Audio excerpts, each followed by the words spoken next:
President Trump has done it. He has dismantled the Department of Education. There are some vestiges of it that will remain, but this is a good thing. We've talked about this before. We delved into this actually probably a week or two ago, but now it is done. It is finished. It is finito. We have some videos that I would like to share with you, and then I want to make the case as to why this is a good thing. I think that America will become smarter as a result of it, although I do believe it's going to be a matter of time. The Department of Education simply became a place it became about the adults. It became about the teachers unions and not about the kids. I think this flipped the script on that.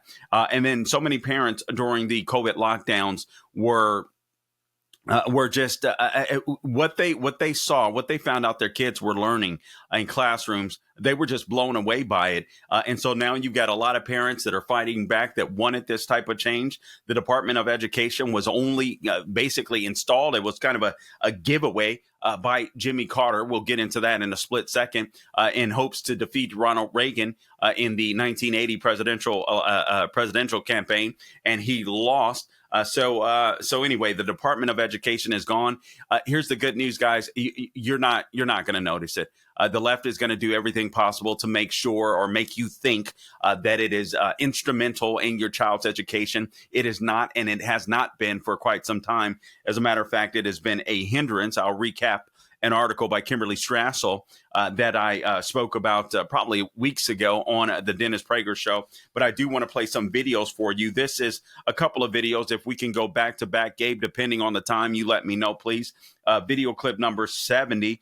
This is Trump, I believe, walking into the ceremony, if you will, to sign the executive order. And then we'll play 71 right after that and hear some of President Trump's comments on it. Clip number 70, if we could, Gabe. Should I do this?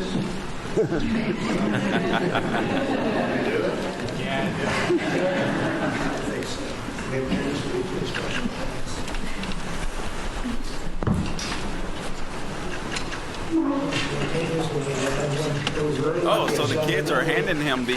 Is that how this is? Very good for the country, and I said, let's use that same pen. I don't know, is anybody superstitious? Ron, are you superstitious? Let's use that same pen.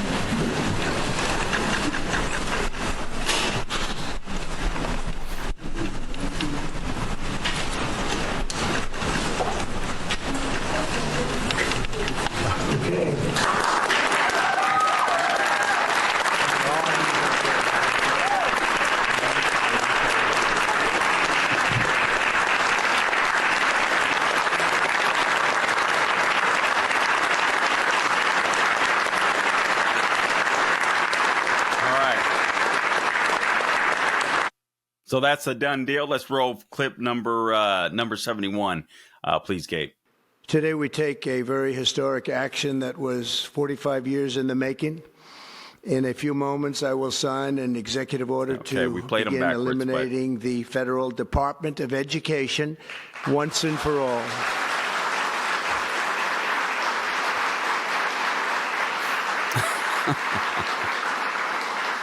Look at the kids clapping. All right. This was 45 years in the making. And again, this is a good thing. I'm just going to recap some of the things. We're going to have I think this is going to help teachers too. Because teachers have been, a lot of teachers, in my opinion, have been held back by these teachers unions as well. This is going to free them up. And it's not going to, listen, guys, it's not going to happen overnight. A lot of the stuff that we're seeing happening now, I've had callers call in while I've been sitting in for Dennis Prager, and one gentleman that strikes me in particular that was like, listen, all of these executive orders, we're relying on DOJ so much. I think conservatives are going to be disappointed. And I get a sentiment. Listen, there's no doubt about it. If Republicans don't codify what DOJ has exposed into law, getting rid of the waste, fraud, and abuse, we're going to be in a heap of trouble in 2026. But I believe that's going to happen, or at least some of that is going to happen. But more than that, I just believe that more Americans are waking up, and now they realize what's going on in their government and how corrupt it's been. So even if Democrats were, let's say, to theoretically reestablish a lot of this stuff, they're going to be met with a bunch of fire. They're going to be met with a bunch of fight from people that are patriots that have said, wait a minute, enough is enough. And I really do think that if Democrats were to implement many of these institutions, including the Department of Education, you would see a spike in inflation because government spending is what causes inflation. All right. And so I think you would see a bunch of that. So let me just take you back. I'll share a couple more videos with you in a split second here. But Kimberly Strassel had written a column on this, and some of the stuff that she said is outdated. But I will just want to share some of the information with you and share some of the stats from another column. If I've got the right column in front of me, I may or may not. But nonetheless, she writes about how dissolving the Department of Education, Trump, by doing this, Trump is attempting to stop decades of educational decline. And literally, that's what's happening. We've had decades of educational decline since the inception of the Department of Education. America has slipped from, if not number one of the top countries in the industrialized world as far as education is concerned, to dead last or nearly dead last. It's been horrendous. It's been horrendous. I can tell you that I used to be on a school board, and I was able to see firsthand what happens when the federal government gets their hands. You take any of their benefits whatsoever, then they start saying you got to accept this type of person. You got to do this type of thing now. You've got to share this type of material. And it's like, no. This board that I was on, eventually we pulled back from it, and it was a good thing. But I saw it firsthand. That money doesn't come without strings, and it's important to know that it isn't like that money controlled everything. It wasn't like it was huge swaths. It's just if you're going to take in these kids, we can help you out with this money. And at first it's all hunky dory, and then it's like, this is what you have to do. And then the rules and regulations become more stringent and more stringent every year. So by listening to the left, you think demolishing the Department of Education would make students dumber, and that's just not the case. Kimberly Strassel writes that the reality is our federal education bureaucracy takes no part in the daily hard-fought grinding of teaching. And that is the absolute truth. It doesn't step into classrooms. It doesn't interview teachers for jobs. It doesn't debate pedagogy. It doesn't meet with parents or coach sports or set bus schedules and routes and all of that good type of stuff. The Department of Education has nothing to do with that. So when your child goes to school, you're not going to notice a difference. You're really not. The debt, the department hands out about $80 billion a year in good behavior treats every year, as if basically they're pets, is what Kimberly Strassel writes. So if you're a good state, your good state puppies, she says, those that roll or fetch and fill out paperwork, and they'll get grants called IDEA funds. But the bad puppies lose their school lunch money program, right? That's basically what it's come down to. So American students have been held hostage basically by these federal rules that waste money and slow innovation. I shared a story on the Dennis Prager Show about this book, The 5,000-Year Leap.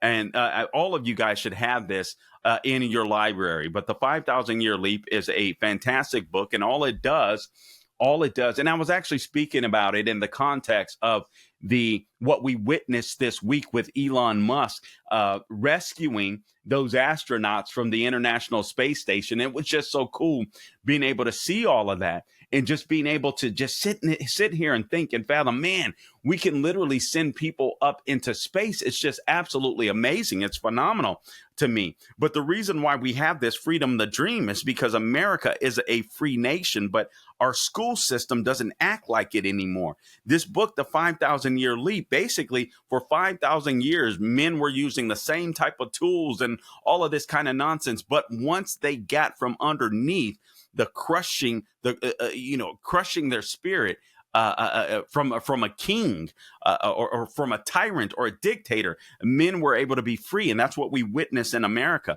So now with this Department of Education, it's almost like we're trying to hold our students down. We're trying to have this one size fits all type of education, and it just hasn't worked. We've seen the fruit of it. I know you know it just like I do. I mean, literally, I've debated people. I've spoken to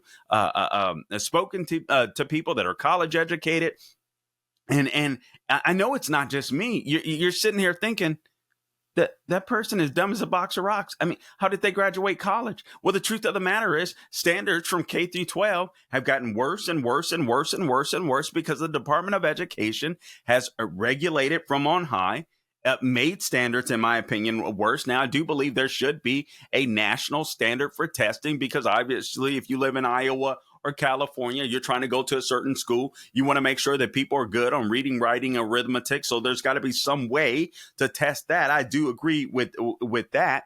Dr. Bill Bennett spoke on that. But beyond that, this thing can go bye-bye. There's absolutely no need for it. What we're doing is hindering people from innovating, hindering people from being creative because teachers' unions are telling kids what they can and cannot do. And like we learned during COVID, keeping them home from school altogether. It's insane. I'll wrap this up on the other side. You guys stay tuned here.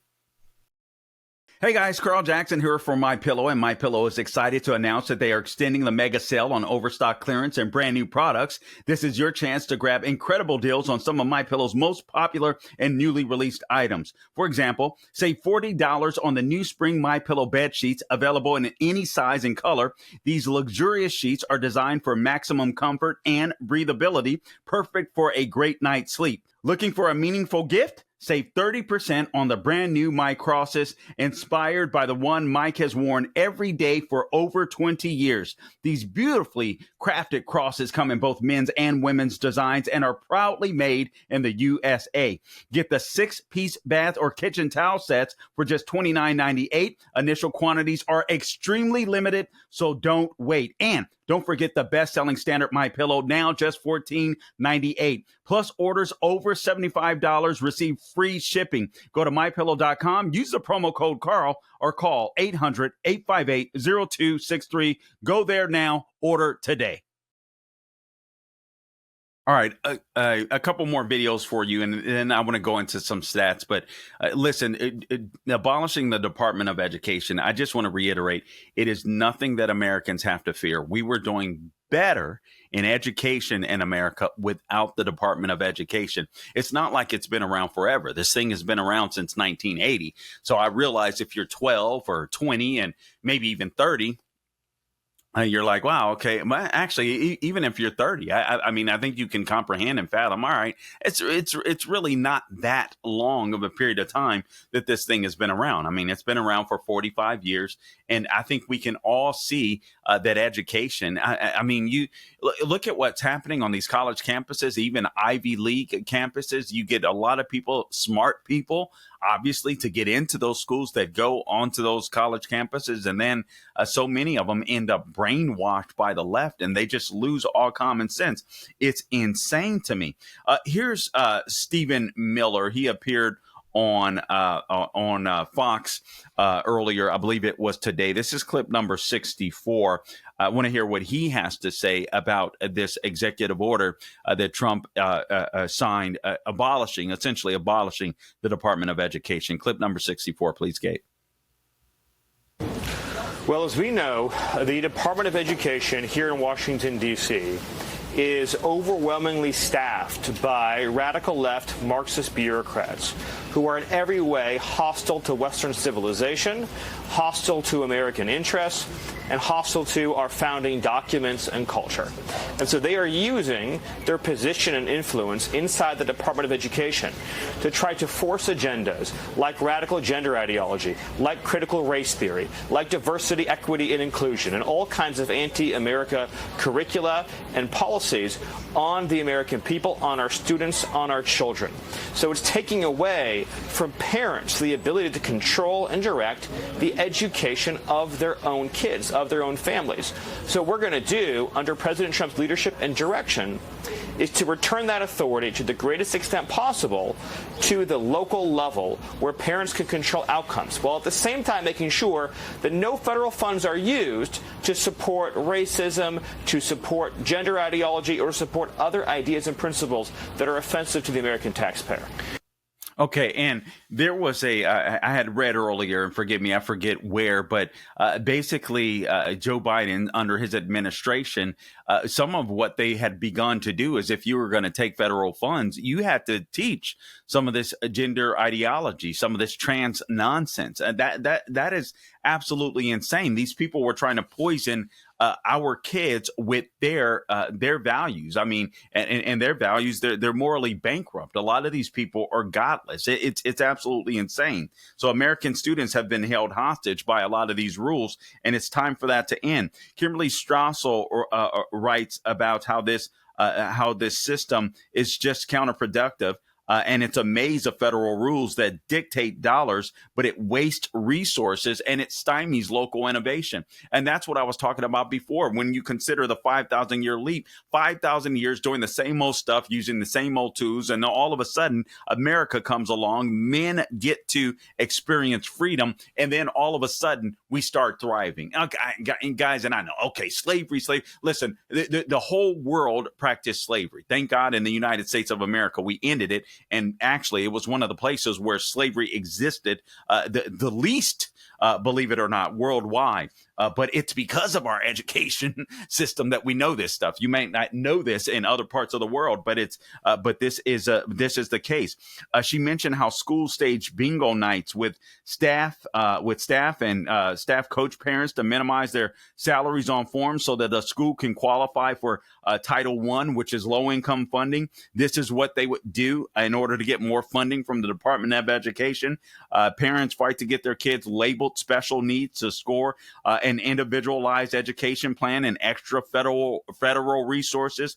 You have what's called the IDEA, Individuals with Disabilities in Education Act. And by the way, if your kid is legitimately special needs, that is not going to change. What's going to happen more than likely is a lot of this funding will come in the form of block grants to your states and to your local communities. It's going to mean that more parents are going to have to be involved. This may be a culture shock for a minute. There's no doubt about that. But ultimately, it means our kids are going to get smarter. Remember, under COVID, our kids lost years and years of learning. They got dumber, more depression, anxieties, suicides rose.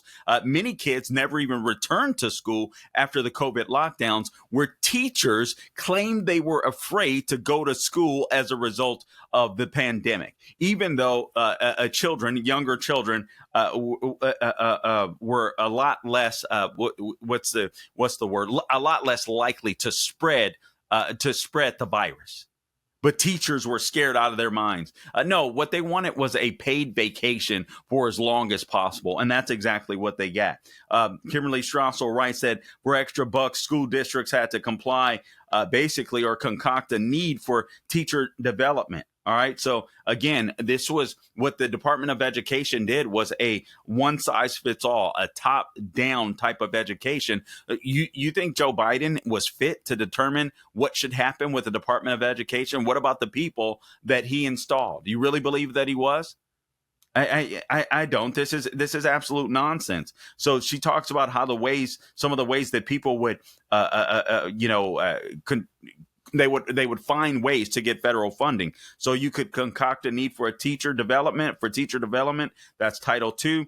She says top up non-English speakers. That's Title III. Bulk up a shop class. Perkins versus grants. Show a plan for well-rounded education, quote unquote, and safe and healthy students, quote unquote. That's Title IV, Part A. And she talks about how money will just fly.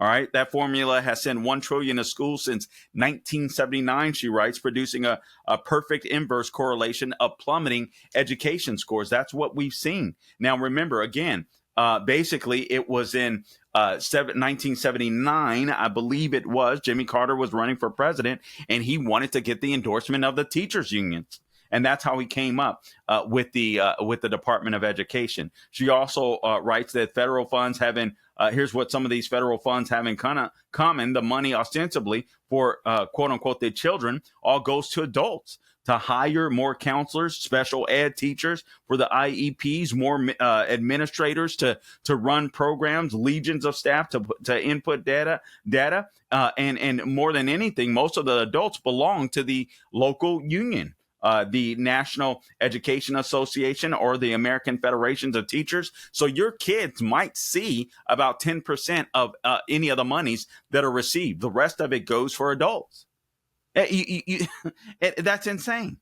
So Trump has taken the action of NCRT, DEI, and all of this stuff in our education. Our children have to get back to reading, writing, and arithmetic. There was a column that I read earlier from the USA Today, 4th and 8th grade graders literacy skills dipped on the Department of Education's National Assessment of Education program, illuminating how temporary pandemic-related academic setbacks like school closures and remote classes continue to affect students' ability to learn nationwide. The nation's young people scored an average of 5 points lower in reading than kids who tested before the pandemic in 2019, from 220 to 215 for fourth graders and 263 to 258 for eighth graders. Many lower performers' scores dipped even lower than the national average. This, according to the nation's report card.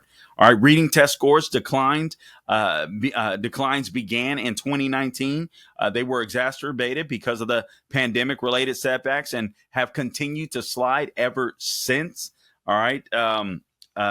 Peggy Carr, commissioner of the National Center for Education Statistics, said, quote, student joy for reading is declining. We know that teachers are not asking as much for essay responses to questions. Students are also reading on devices. They're not reading the kind of passages on devices that maybe you and I did years ago.